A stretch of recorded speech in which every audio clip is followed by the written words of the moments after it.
Oh my god! Even though it broke. Oh my god!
So as you could see, I had a screeching belt, so my first attempt was to replace the previous belt, the BMW factory one, with the Continental one.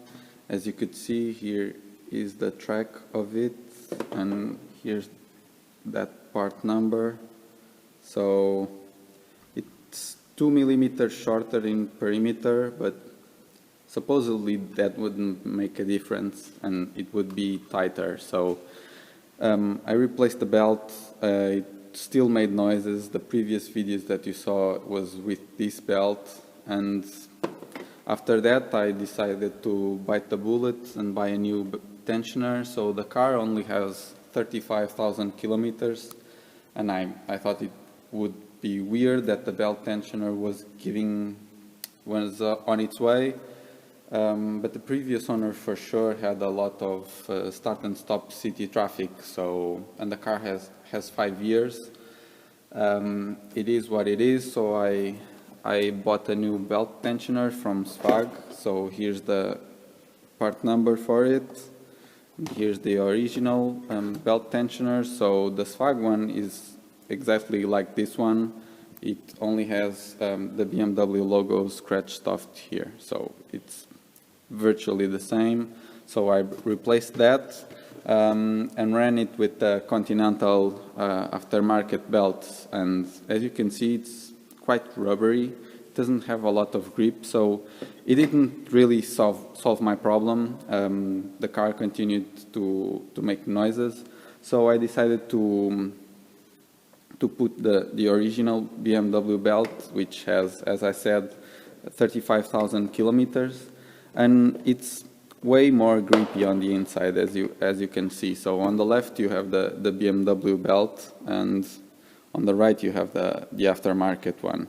So it seems to be a little bit wider. Let me just check. It's just a tiny bit wider. Let me go into the light.